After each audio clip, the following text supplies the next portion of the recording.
It's been near and dear to me for a long time.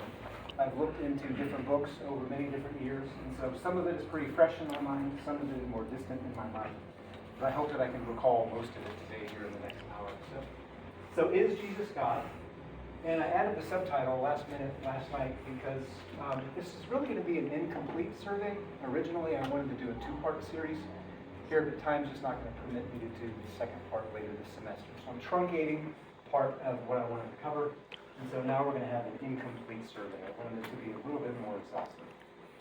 So what does survey mean to you? Just You're getting talk. my opinions of Opinions? Okay. What else can it mean? Especially in the role of theology, or the realm of theology. More skimming. It's not in depth. It's more. It skims the topic more than it goes in depth. Exactly. So that's exactly what today is. We're going to be looking at the breadth of a lot of the literature rather than a lot of the depth of the literature. I just want to kind of overwhelm you with all of the evidence that's available, recognizing that we can talk, on one-off subjects offline. And then by ancient evidences, I'll tell you what that means here in just a moment. All right, so I have a healthy, aggressive agenda here. First, I want to spend 1 minute on a parlor metaphor. That's not my spelling. I'm pretty sure that's a British spelling, but I'd like to read something to you that will help introduce the subject here. Secondly, I'll display some of the literature that bears on this subject. There's a vast amount of literature you can't possibly know at all, especially if you don't get your PhD in this particular subject. So this is just some of the literature that I've looked at. I'll briefly survey some of the deniers. Deniers are people who would disaffirm Jesus' deity. I'll just show a timeline here so we can see that people have denied Jesus' deity for literally millennia. I'll make some assumptions and tractability to make this approachable within an hour or less. I have cut a lot of material, so hopefully it'll take maybe 45 minutes or so. And then don't be overwhelmed. The bulk of our time will be spent on assertions 1 and 2. 3, 4, 5, and 6 are literally one slide. That's all the stuff that I cut that I want to do in the future, but just don't have time to do right now. We'll look at 3 potential objections, recognizing that there are probably a couple of dozen objections, but there's just not time to talk about all of them. I'll tell you what I conclude from the assertions. You're free to disagree. You can lob some more objections if you want. And then very briefly at the end, I'll just give you a hint as to what modern scholarship is saying about this particular subject. Comments? Questions? Yeah. You good? Please feel free to chime in, just talk, and then you can get your phone sorted here in a minute. All right, I want to start off with this metaphor here. So imagine that you enter a parlor, you come late. When you arrive, others have long preceded you, and they're engaged in a heated discussion, a discussion too heated for them to pause and to tell you exactly what it's about. In fact, the discussion had already begun long before any of them go there, so that no one present is qualified to retrace for you all the steps that have gone before. You listen for a while until you decide that you've caught the tenor of the argument. Then you put in your oar. Someone answers, you answer him. Another comes to your defense. Another aligns himself against you. It's either the embarrassment or the gratification of your opponent, depending on the quality of your ally's assistance. However, the discussion is interminable. The hour goes late. You must depart. And you do depart with the discussion still vigorously in progress. So I thought this was a fitting metaphor. This is fitting for any literature review that you do. When you start investigating a subject, you'll find that many have gone before you and engaged in the subject matter. And for a subject like this, people will be talking literally for 2,000 years. So nothing really that we say today is new. It's all just a rehash and reorganization of what's been said before. I think this does leave you with the flavor that the conclusion isn't final. I do think there's a final conclusion here, but I'll leave that up to you to decide. All right, literature. There's many different ways to slice up the literature. All these different sources are sources that you consider to be affirming. They answer yes to the question, is Jesus God? I don't know if you've had any time to read any of these books, but I would highly recommend reading Norman Geisler's book. I think there's a more recent version out here. If you're completely new to the subject, I would check out either of these 2 Bowman books. Very useful books. Admittedly, my disaffirming literature review is fairly small, but I've yet to find any good arguments against the deity of Christ. But I'm still on the lookout for this kind of stuff. So be wary, read Bart Ehrman, figure out what he has to say. But if you do choose to read that, follow that up with Bird et al. Here, because they directly respond to Ehrman. In fact, I found online that they got an advanced copy of the manuscript. Oh, by the way, I'm going to share this with everyone. So you'll have a PDF copy of this if you want.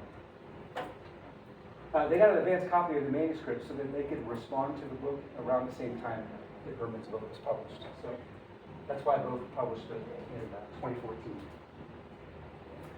Some of these books are massive. They're 800, 900 pages. So be prepared to take on a vast quantity of literature. Some of these are historical critical. This guy, second bullet from the top, he didn't really choose a side. He just kind of outlines where the conversation has been and surveys where he thinks the conversation is headed. The interreligious engagement here, this is more aimed at dialoguing with people who disagree with you rather than just exegeting the text itself, though they do exegete the text themselves, the authors do. So if you're interested in engaging Muslims and Islam, or Mormons or Jehovah's Witnesses, you look, at some of these sources of literature. Philosophical argument, these don't really engage the text, the biblical text very much. These are more philosophical in nature. So Morris asks, is it even coherent for a man to be both God and man? And he argues that it is coherent. This guy argues C.S. Lewis's liar, lunatic, Lord argument is defective. I personally don't use that argument, largely because of this paper and others, but not everyone agrees, so that's fine. And then I consulted more commentaries here, but you'll see sprinkled throughout the presentation. To help understand key texts in the Bible, you've got to consult commentaries. I highly recommend Feet's commentary, and especially R.C. Francis' commentaries. All right, so over the last 2 millennia, many people have denied that Jesus is God. I think everybody knows that. Now, what do I mean by God? This is not an exhaustive list. I'm going to kill myself on these quotes. I like to walk around. By God, I mean God the Son. He's eternally existent. Not everyone agrees about that. He shares the same attributes as God the Father. What are a couple examples of those? Goodness, loving, all the omnis, right? Omnibenevolent, omnisapient, omnipotent. Like justice? Justice, yeah, all that stuff. He's worthy of worship. He's also fully man. So when I say God, that's basically what I mean. Now you can imagine a timeline here. Top left is very distant from us. At the bottom right, it's very proximate to us, very near. There are progressive Christians, there are agnostics, there are atheists. It's hard to classify Bart Ehrman because his view has changed over the years. But I would lump him in that very broad category. 21st century. You can work back in time a little bit to the 19th century. You have the Jehovah's Witnesses, started by Charles Russell. You look into their literature and what does the Bible really teach. Their translation of John 1:1, you can get an idea as to what they believe. What do they believe about Jesus? In a nutshell. I've heard it argued that, or said that they believe he's actually Saint Michael the Archangel. Yeah. Yeah, Michael the Archangel. So they think he's actually an angel. He's a created divine being. A little further back in time, these markers, I couldn't find a good marker in PowerPoint. That's supposed to break the timeline. Many, many centuries ago, you got Muslims of what's a surah? What's that source? Chapter. Yeah, chapters or books, very loosely defined here. These are different sections of the Quran, chapter 4 or book 4, depending on how you would describe that. You can look those up on your own time. What do they view, or how do they interpret Jesus? They view him as just a prophet and that he didn't actually die on the cross. Perfect. I wasn't going to say that part, but yeah, they actually thought there was like a body substitution, right? That he didn't actually die on the cross. Yeah, he's a prophet. He's a mere man. I'm not doing justice to everything that they say, right? I'm just trying to catch a flavor. Then skip back even more time. Go back to the first couple of centuries. Who were the Theodosians? Started by Theodotus.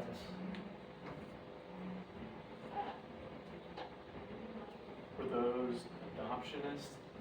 Yes. Wow. What's adoptionism? Yeah. It's the view that Jesus was born the normal human way, and then later on became adopted as the Son of God. I think he should come up here and talk, because that's exactly right. Yeah, that's awesome. Yeah, the adoption. Jesus was just a mere man on whom Christ descended when he was baptized, and then later at the crucifixion, wherever Christ left Jesus. Something along those lines. You can find, this is not an exhaustive list, but here's some of the sources used to figure out what they believe. What's refutation of all heresies? Anyone familiar with the source? It's like a compendium of ancient heresies. Same thing with Epiphanius' Panarium. Whole bunch of ancient heresies as viewed by the author. Some of the content is lost, but we have access to a lot of it as well. What about the Ebionites? We don't really know who the founder was. Maybe it's someone named Ebion. What do they believe?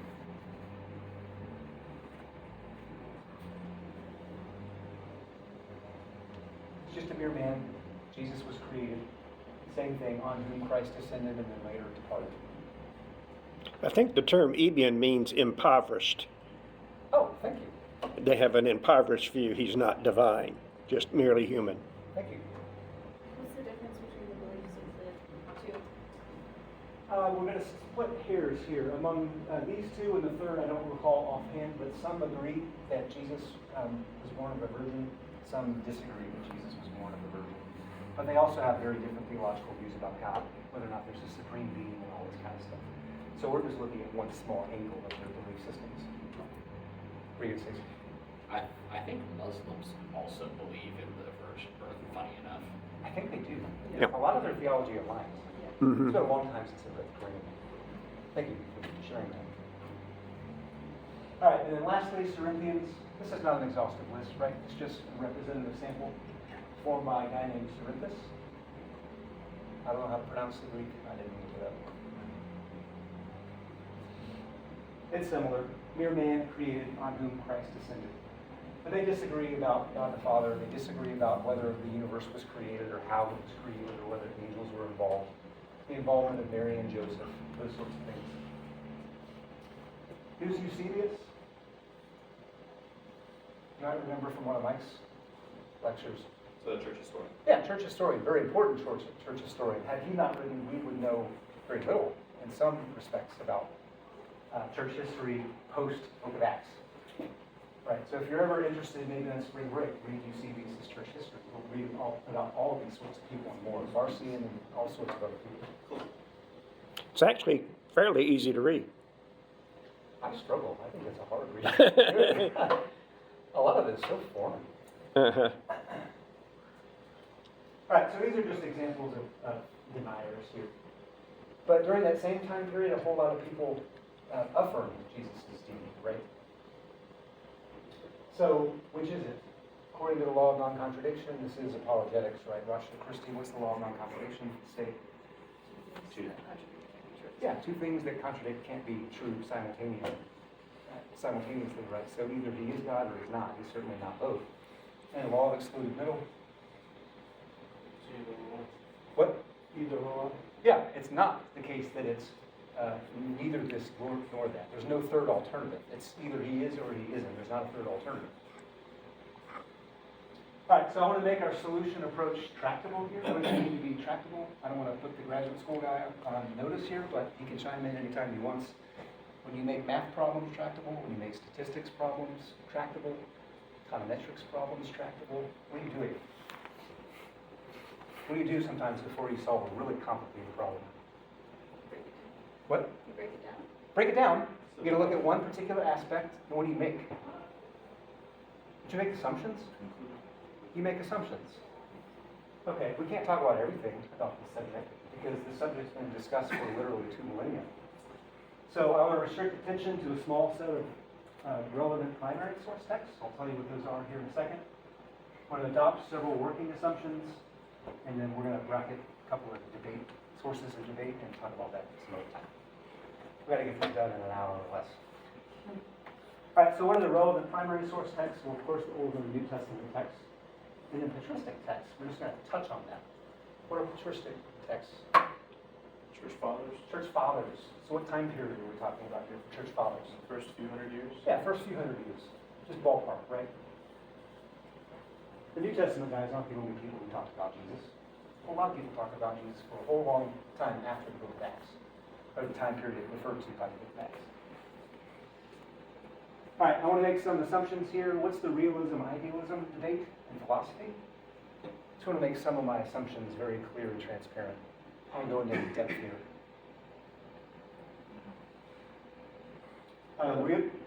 Sorry, I Yeah. thought you were asking. No, go ahead.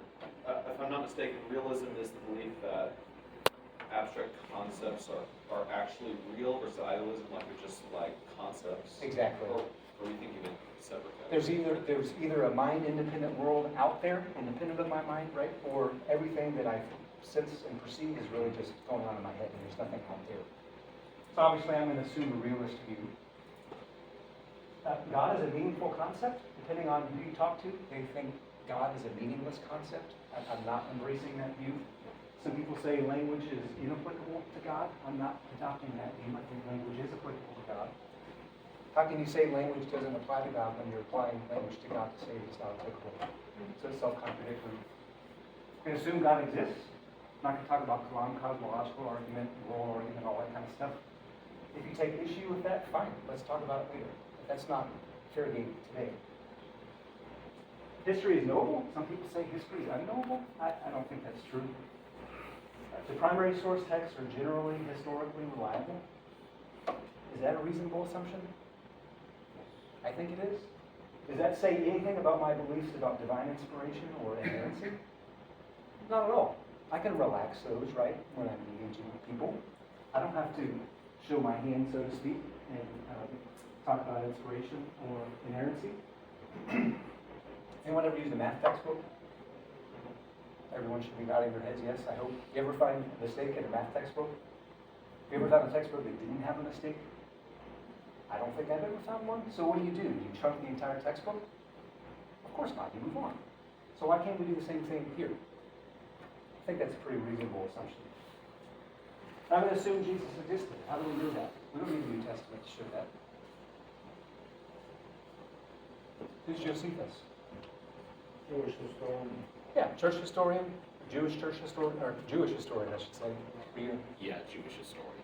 You got Tacitus and his annals. There are all sorts of ancient sources outside the Bible that shed light on what went on during the first century. So you can basically reconstruct a storyline of Jesus without using New Testament text. So it's very reasonable to assume that Jesus existed. Obviously, some people deny that Jesus existed. And a couple things I don't really want to talk about here. If you disagree with these assumptions, that's fine. Let's just talk about it some other time. This is no different than what we would do in a math class or statistics class. And then let's not really talk too much about the secondary literature because we can go in all sorts of directions. I'd rather just expose you to a lot of the primary source texts because if you've never been exposed to them, it's an unbelievable quantity of text. And I've kind of already showed my hand here, but isn't this what we normally do in a college level class, especially a history class? Don't we make assumptions and then go try to answer questions based on those assumptions? I'm just curious, like, where you define the line between primary and secondary sources, especially when looking at like the patristics, etc. Yeah, in a sense, they're all secondary, right? Because we probably don't have the originals. I was hoping to avoid that question. The texts themselves that bear on the actual events, I would generally consider to be primary. And those who read those texts and then write about it subsequently, that would be more of a secondary text. It's easier to think in terms of chronology, like you've got 21st century people reading 2nd, 3rd, 4th century texts, or these copies. The 2nd, 3rd, 4th century texts I consider primary in a sense, even though really they're probably secondary, they're copies.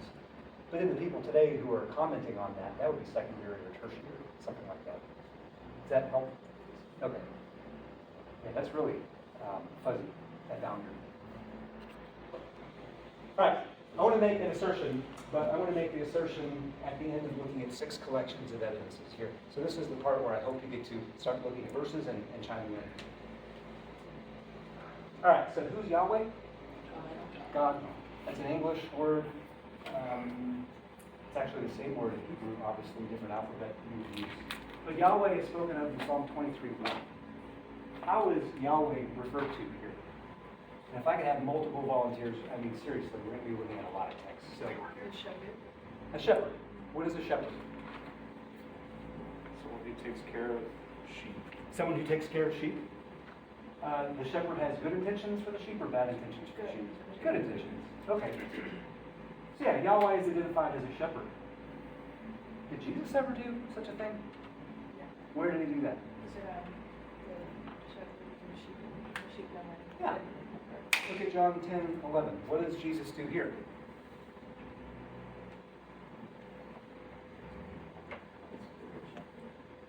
He says, I'm the good shepherd. So what is Jesus doing here? Why is he talking about being a good shepherd? He's equating himself to God. Wow. Yeah, that's kind of where I want to head. Where I want to build that idea here. Does this kind of relationship go on more between the Old Testament and the New Testament? It does. All right, someone randomly pick one of these four. How is Yahweh identified? Hosea. So in Hosea 2:16, how is Yahweh identified?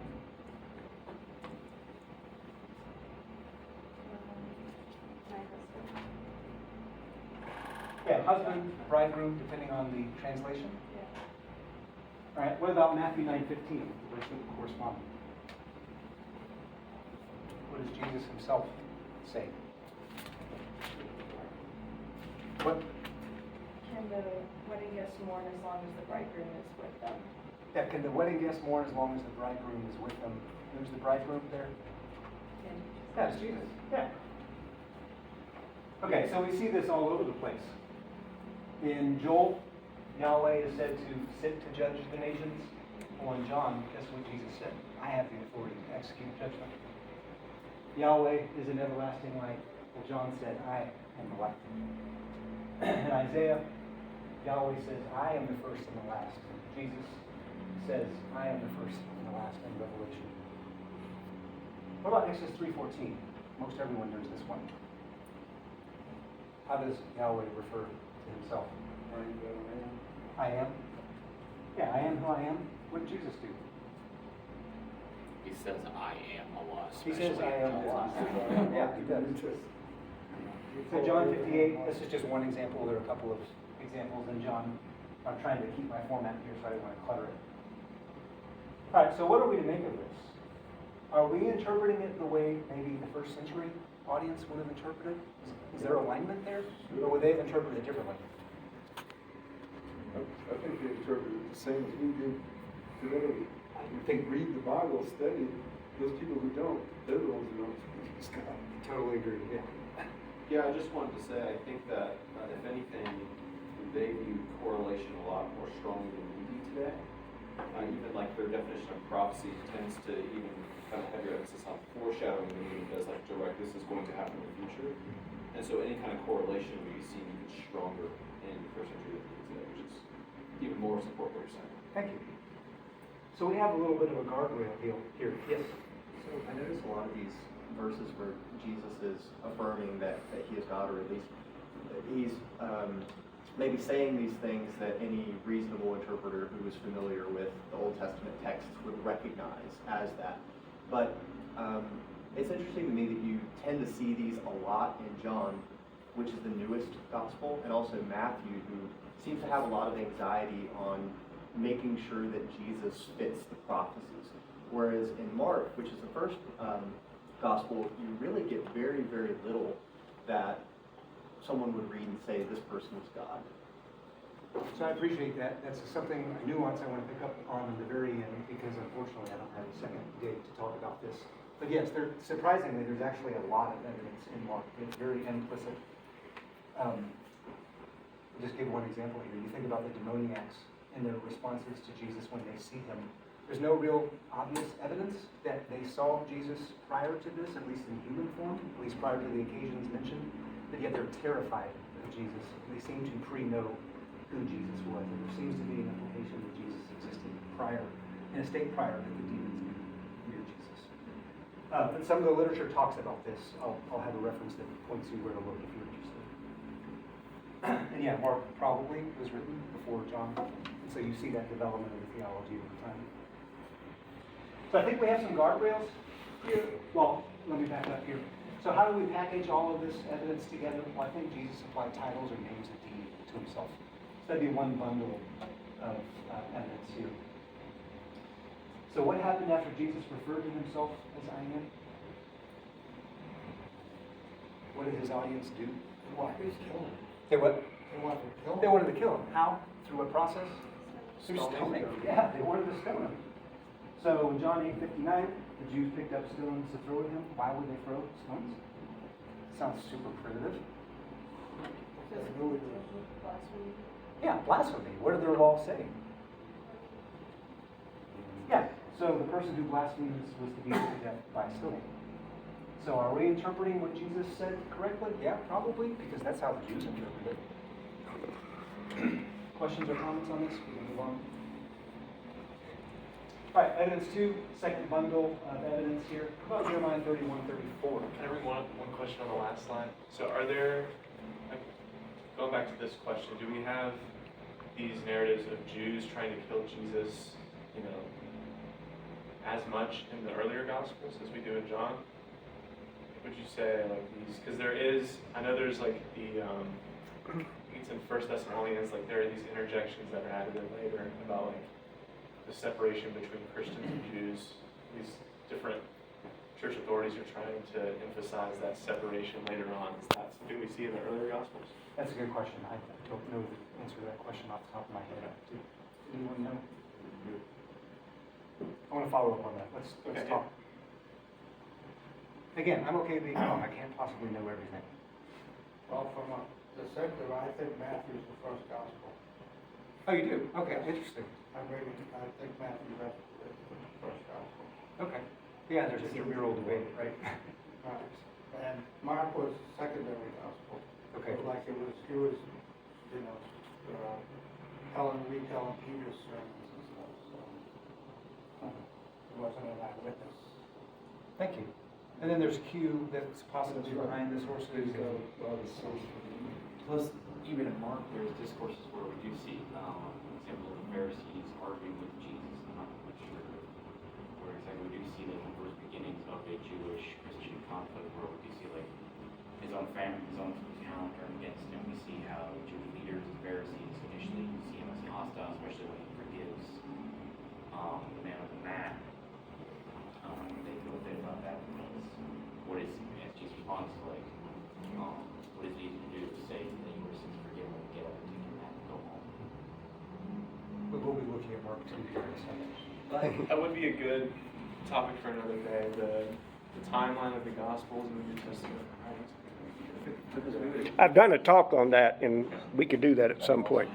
So, I mean, we would experience. I would say in Mark's gospel, there are ongoing, he gets crucified in all four gospels. So. Oh, yeah, but is it the Romans or the Jews, and that's a whole other. It was primarily the Jews in Mark's gospel. And He's not resurrected in all four Gospels, though. In Mark, that ending is actually added on later, right? So it ends on a cliffhanger where they go to the tomb, it's empty, the angel says, you know, he's risen, they run away in fear, and then the Gospel ends. If you look at the patterns of Mark, like Mark kind of does it intentionally, where it's dividing, it comes 3 or 4 sections, but like going through the phases of it all, where it's sort of emphasizing the uncertainty that everybody felt, and like a shock, like it emphasizes Peter not understanding that he's God and all that. So it's kind of a literary structural tool, in my opinion.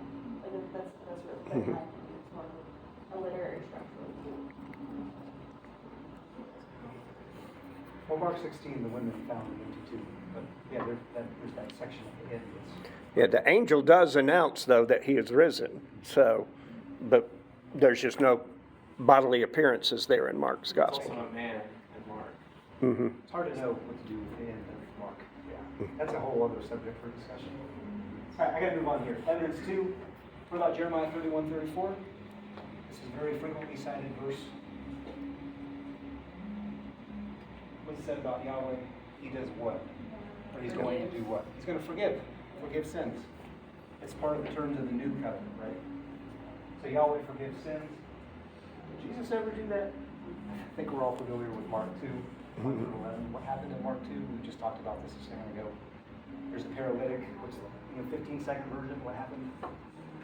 He forgives his sins before he heals him. Yeah, he forgives the guy's sins. And then what do the scribes and the Pharisees do? Or the audience? Only God can forgive sins. Only God. So you may know that the Son of Man has the power to forgive sins of the one, which is easier to do, say your sins are forgiven, or get up and walk. So Jesus here is taking on a responsibility, so to speak, or a power that maybe only God has. So Jesus basically says, I can forgive sin. We see similar behavior elsewhere. 1 Samuel, God is the one who kills and raises back to life. But in John 5, Jesus says, I am the one who will raise men back to life. In Daniel, Yahweh is the one who's judging the dead. But in John, Jesus said, I'm going to judge the dead. And in Isaiah, a couple places, Yahweh says, my glory I don't give to anyone else. And then Jesus later on says, share that glory with me that we had at the beginning. Yeah, that's the most amazing one. When I read that, I said, these two connect somehow. That's crazy, yes. Crazy. And there's more in John. In John 5:23, Jesus said, whoever doesn't honor the Son, what? Doesn't honor the Father. So Jesus thinks he's due the same honor. Jesus said, if you knew me, you would know the Father. Whoever accepts me accepts the Father. If you've seen me, you've seen the Father. Whoever hates me, whoever hates me hates the Father. All right, so what's Jesus doing here?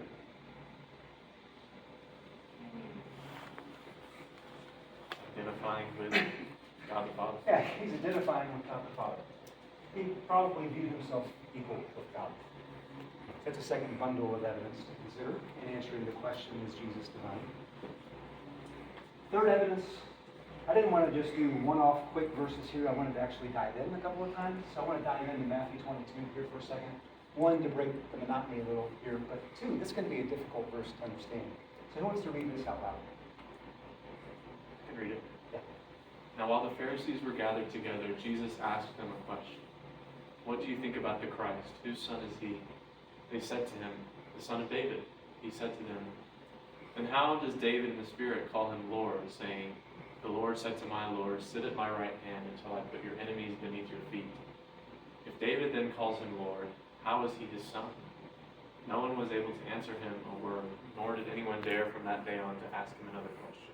Thank you. So there's a lot going on here. Let's unpack a little bit of this. And at the end, I'm going to refer you to R.T. Francis' commentary if you want more details. All right, so what's the context here? Well, if you want to understand this passage, you need to figure out what happened just prior to this. It's a little distant from where you are in the text here, but Jesus' authority was challenged. He went into the temple complex. He begins teaching, and then the scribes and the Pharisees, the religious leaders, come and engage him. And what do they start doing? They start peppering him with questions. They're challenging his authority. Jesus is going to be crucified here soon. And so in response, Jesus gives these judgment parables. What's the gist of these judgment parables? Didn't he just talk about the religious leaders in cloaked language? He gives these parables in which he's actually talking about them kind of in third person and parabolic language. They probably catch wind of this. They probably detect some of this. And so they intensify their questions. They try to trap Jesus in what he has to say. And then finally here we have the text. In response, Jesus discloses himself as the Messiah. Very indirectly here. So what is the evidence here? Well, why were the Pharisees gathered together? Were they just slapping each other on the back? Having a Super Bowl party? A lot of levity? I think it's like one of those things where they, like, one is listening to Jesus, he's like, dude, you gotta get over here, come over here. And like, they're gathering together because they're realizing that, like, their authority and like what they teach is being challenged. Yeah, there are connotations here of conspiring. The Pharisees are gathering together to get Jesus. And it's not just Pharisees, right? Aren't they banding together with other religious groups too, which is kind of odd? Okay, and so in response, Jesus asks them a question. What do you think about the Christ? Whose son is he? And so then they respond. Well, they say to him, the son of Christ. Now this is the NASB translation. What does the italics mean? Means it's added for help us understand what's implied by the original. Exactly. So it's not actually in the original text. The translators supplied that. The language lets you do that. So anytime, at least in the NASB, you see italics, you know the translators are adding words to make the paragraphs make sense. Okay, and so they say the son of David. Now, what do they mean by this? He was the tribe of Judah. Of the tribe of Judah. So, what sense does son here of David mean? Bloodline. Bloodline. Talking biological bloodline here. How does Jesus respond? He said to them, then how does David in the Spirit call him Lord? What's going on in this first part of the text? He's referencing, is it a psalm? He's referencing? He is, Psalm 110, verse 1. I'm going to get to that in a second here. But the first part, if you're the father, would you refer to your son as the Lord? If your son is an ordinary biological son and there's nothing more to him? Well, no, of course not. How would you refer to your son? Probably son, or some nickname or whatever. Okay, but so Jesus is taking issue with their response. Is he correcting them? Not really. In a sense, Jesus is the son of David, but is there something more? Yeah, and just to emphasize as well, like, especially in more patriarchal culture, to be older, to be an ancestor, you garner even more respect. And so it's not just like, oh, he's like my great-grandfather, so I'm still going to, or this is my great-great-grandson, I'm still going to call him Lord. Like, no, as weird as it is for us, it would be even weirder for them in their patriarchal culture where older requires more respect. For the old man to call the descendant on the descendant on the descendant of Lord, like, that's so shocking to them. So just keep that in mind as well, but yeah. Thank you, I appreciate that. Yeah. And there are people who say like, oh, Lord, referring to David. Why would God refer to David, just a man, sit at his right hand? So that's the direction we're headed here. This is for Sam's benefit for 2 seconds. What's in the Spirit mean here about David? This is Jesus talking. This is very tangential. It's in here, so I want to make sure I emphasize this. In the second half of the verse, what is Jesus doing? What is he referencing? What are all caps indicating? When you see all caps in the text in the New Testament, It's quoting they're referencing Testament. Old Testament texts. Okay, so Jesus is referencing Psalm 110:1, and to whom does he attribute the authorship? David through or in his Spirit. Yeah, this is a proof text that you would wrap up in an argument for divine inspiration. So Jesus is attributing what David said to the Spirit. All right, so that's tangential here. So Jesus is citing Psalm 110:1. What does that mean? The Lord said to my Lord, sit at my right hand until I put your enemies beneath your feet. Well, for the sake of time, let me just show this here. What if you interpret the Lord as Yahweh and my Lord as the Messiah? My being showing David's possession.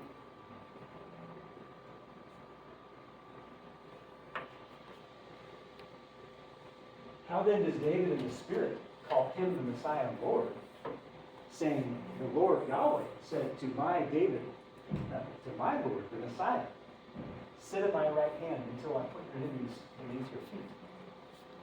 What's Jesus implying here? You mean that the Messiah sits at the right hand of God? Yeah, he's more than just David's son in a biological sense. There's a whole lot more going on to Jesus than just being a biological son. The Messiah is to be elevated to God's right hand. So this is Jesus' response. So if David then calls him Lord, how is he the Messiah, David's son? The Messiah isn't just David's son. He's more than David's son. If you want more details on this, make sure you go to at least Archie Francis' commentary on Matthew. He explains this in a whole lot more detail and probably explains it a little better. What are you going to say something? Well, it's interesting. So they thought more of David, obviously, than Christ, but if they didn't think he was a son of God, did they? That's not my understanding. Yeah. I really don't understand. So is this the only time Jesus claims to be the Messiah? Oh gosh, no, there's tons of references. Yeah. Look these up in your own time. What happens in Mark 14? Who's Jesus talking to? He self-identifies as the Messiah. It goes on in Luke 4. Jesus is in Capernaum. He's reading Isaiah, it's either 60 or 61. And he says, today this has been fulfilled in your hearing. Well, that's what Isaiah is talking about. He's talking about the Messiah. Jesus says, I'm that person. That was in John 4. Who's he speaking with? With whom is he speaking? Woman at the well. The woman at the well. Jesus self-identifies as the Messiah, and so on. Now, he identifies as the Messiah, but there's more dimension to the Messiah than just thinking he's the guy who's going to rescue Israel from its oppressors. There's also a divine dimension. For example, Isaiah 9:6, probably everyone's familiar with Isaiah 9:6. What does it say? What is said of the Messiah? We sing this at Christmas. The child is Stop, born so, for us. yeah, the virgin. I won't get it wrong. Isn't that written about a son of a king? So that's an interesting prophecy. But for a child will be born to us, a son will be given to us, and the government will rest on his shoulders. His name will be called Wonderful Counselor, Mighty God, Everlasting Father, Prince of Peace, so on. What's going on in Daniel 7? It's interesting when you look at verses 9 and 13, you have this idea of this Ancient of Days. You can tell from the context that's about the Father. But later on in that same topic, in verse 22, Ancient of Days clearly refers to the Messiah, not God the Father. So there are all these subtleties in the Old Testament that regard the Messiah as more than human, he's also divine. And we'll look at Zechariah 12:10 here in just a few minutes. I'm running out of time. We gotta move on. All right, so evidence 3, Jesus claimed to be the Messiah of God. Evidence 4, who wants to give a shot at me in Greek? Proskuneo. Okay, I'm not going to correct Mike. He's the theologian here. When you look this word up, it can mean a couple of different senses. Depending on where you look in the New Testament, it could mean to make obeisance. It could mean to worship. Now, this is a big deal for Jehovah's Witnesses. So a very clear example in which the Greek word means to make obeisance or just to show respect or awe, or whatever, you just bow down to show respect. Matthew 18:26. A slave falls down and prostrates himself before someone. It's a very clear example of there being nothing more than worship being intended. But in Matthew 4:9, who says this? Satan? Is he intending just respect from Jesus? Or is he wanting a little bit more? He's wanting a whole lot more. He's wanting Jesus to worship him. All right, so that's a very clear example in which the Greek word can mean worship. Well, there are examples in the New Testament in which this word is used, and sometimes it's hard to understand how to interpret that. And so, for example, in the NASB, they translate this as bow down. And probably nothing more. You're free to disagree about this. Maybe you think that it should be translated as worship instead. But there's nothing in the context really that seems to definitively indicate that more than respect is intended. But in these examples, what's going on here?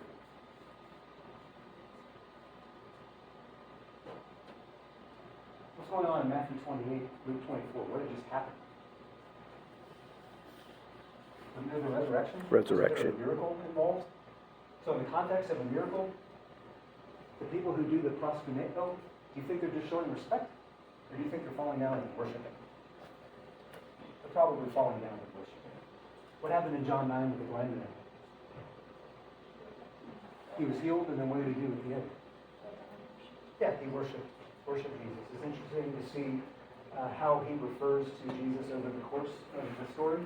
It goes from very general to very specific about Jesus being more than just a man.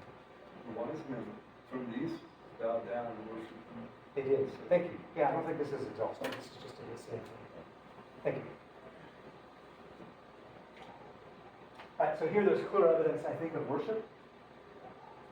Now, can we contrast Jesus' behavior with anyone's? Are there other examples in the New Testament where people were worshipped? How did they respond? John the Baptist. You can't think of an example in which you did. I'm not I remember him like disagreeing. pointing at Jesus and being like, "Don't credit him." Like, Oh, he definitely redirected. Yeah. Yeah. Okay. Peter was about to be worshipped, and he said, no, don't do that. Barnabas and Paul were regarded as Zeus and I can't remember the other god, and they said, no, don't worship us.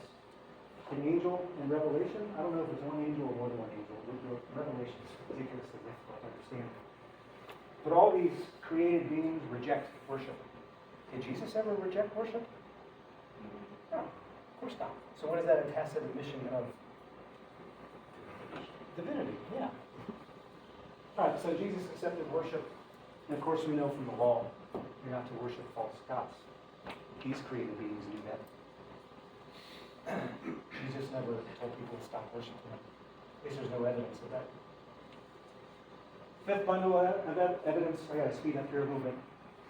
Jesus said in Matthew 5, you've heard that the ancients were told you, but I say to you. What's he doing here? He has authority over scripture. He has authority.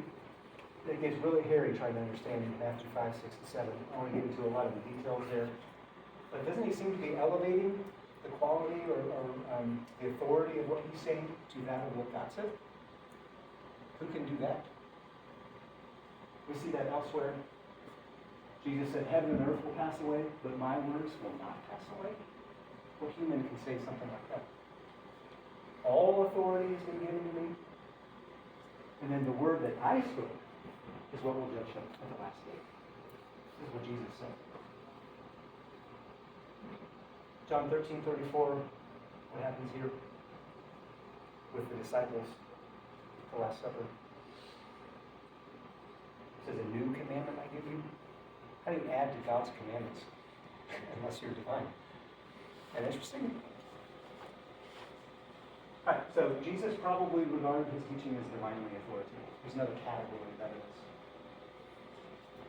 There are supporting examples here in a lot of different places. The text says Jesus was actually teaching as one who had authority, unlike everyone else. So Jesus was very qualitatively different in his teaching. All right, last bundle of evidence, John 14:13. Whatever you ask in my name, that will I do. If you ask me anything in my name, I'll do it. What is Jesus saying here? What is he implying? He can do anything. So if you ask him for something in prayer, what is he going to do? He's going to answer your prayer. If you ask the Father for anything in my name, he will give it to you. So he's asking others to pray in his name.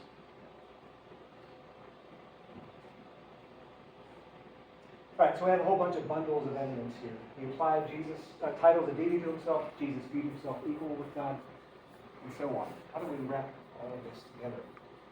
Well, I want to assert that Jesus himself claimed to be God. I think that's what the primary evidence says. I don't really care what the secondary evidence says yet, what the secondary literature says. When I read the text, that's the way that I read it. Comments on this before we move on? Yeah, I just want to say that a lot of times, especially from Muslim sources, you'll hear the phrase like, where did Jesus say, I am God, worship me? And was asking for a specific thing. What would be the clearest way to say that he is divine in English? But as students of history, we have to ask the question, what would be the clearest way that they would hear it?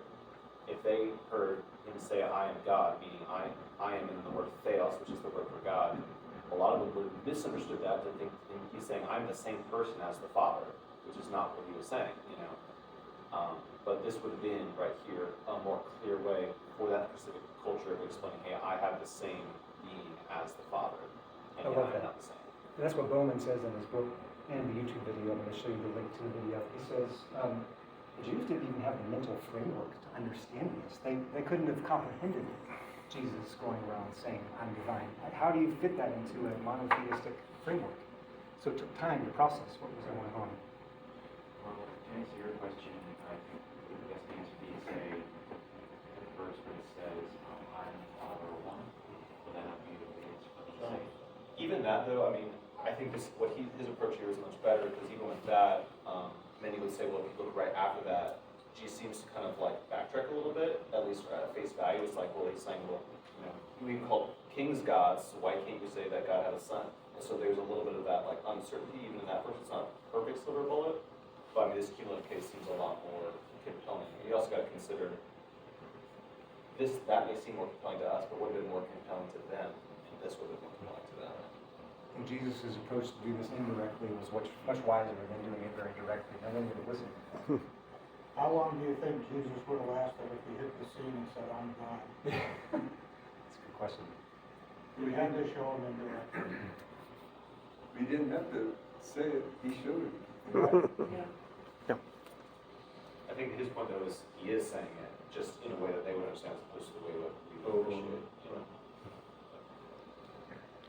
All right, so this is the first assertion. I want to go into a little bit of depth on assertion 2. We're running out of time, so I'm going to have to speed up a little bit. Remember that assertions 3 through 6, that's all one slide. So we don't have too much more to go. Evidence 1 here, the psalmist says that Yahweh is the light. We know in John here that John says Jesus is the true light, and so on. Yahweh is the rock. He's the husband. He's the shepherd. He's the judge. All this stuff. Well, guess what Jesus did? Said the same thing. According to the disciples, Paul said Jesus is the Redeemer. John said Jesus is the Savior. Jesus, once again, is taking, or at least the disciples are saying that Jesus has taken on these terms and applied them to himself. So not only did Jesus take these titles and apply them to himself, so did the disciples. Second bundle of evidence, Zechariah 12:10. Read this and tell me why this is applicable.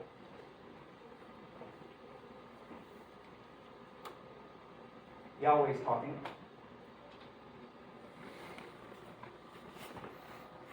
Look on me whom they have pierced. Yes. They will look on me whom they have pierced. So Zechariah is a post-exilic prophet writing after the exile. Zechariah is documenting what Yahweh had said. And so notice Yahweh is talking in first person here. What do the disciples do with the New Testament? With this text? They use it in the context of the crucifixion. Yeah, they use it and apply it to Jesus in terms of the crucifixion. So in John 19:37, notice John is talking here. You got all caps, so you know he's referring to the Old Testament. And again, another scripture says, "They shall look on him whom they pierced." John is applying this text to Jesus, not to Yahweh. So what's going on here in the text? What's the implication? Maybe Jesus is Yahweh. I think this is interesting here for 2 seconds. How does John refer to Zechariah 12:10? What term does he use? Scripture. Scripture, and yet God is talking? So here's an example where he would muster a big bundle of evidence to say that the scriptures are divinely inspired. What God says, the scripture says, what scripture says, God says. So John is taking what God said and he's calling that scripture. We see this in Revelation 1:7 as well. John said, "Every eye will see him, even those who pierced him." It's a reference probably to Zechariah 12:10. Him being Jesus. Isaiah 45:23, Yahweh is talking. To whom will every knee bow? God. To Yahweh, to God. Yes. Oh, but what did Paul say in Philippians 2? At the name of who? Jesus. Oh, at the name of Jesus, every knee will bow and every tongue will confess. Yes. So Paul views Jesus as Yahweh. That's kind of interesting. Anyone not find that interesting? Yeah, that's just John 17:5. Say it again. 17:5, where he said, "Give that Lord back when Oh, the Lord. I'm finished with this." Thank you. All right, so Jesus and his disciples claimed that Jesus was the Messiah of God. There are a few more verses like this. Actually, there are a lot of verses where a New Testament author will apply to Jesus the term Yahweh in the Old Testament. Through the Septuagint. Evidence 3 here, Isaiah 42. God is depicted as the creator of the universe. What did John say in John 1:3? All things came into being through whom? Jesus. Through Jesus. So John views Jesus as the creator. Probably has some antithetical parallelism going on here. About Colossians 1:16. Paul said, "For by him all things were created." It's him. In context, it's Jesus. All things have been created through him, Jesus, and for him, Jesus. Deuteronomy 32:39. It's like 1 Samuel 2:6. But there's no God besides me. It's I, Yahweh, who put to death and give life. So what's said in John 11? Well, John said that Jesus resurrected Lazarus from the dead. See this with the forgiveness of sins as well. So Jesus' disciples attributed divine power to Jesus. Fourth evidence, what happens in Acts 7, very long chapter. What's happening to Stephen? Stoned. He's stoned. What does he do right before he dies? Is a speech. He has a speech. What does he do at the end of the speech as he's dying? He prays. We saw Jesus standing on that side. Okay, and then what does he do? To whom does he pray? In context, it's Jesus he prays to, it's not Yahweh. Now, these two are a little more complicated. I want to punt to feet here. If you want to get into the Greek grammar and all that kind of stuff, you can. But who does Lord refer to here? May the Lord cause you to increase and abound in love for one another. Is it Yahweh? It's actually Jesus in context. So isn't there a difference in like the use of the word Lord in the New Testament? Very much so, yes. Yeah. Kurios. Yeah. 2 Thessalonians 2 here, and I'm glossing over the Greek, one, because I'm still learning it, but two, it's super technical and I'm running out of time. I'm not really qualified to comment on the Greek.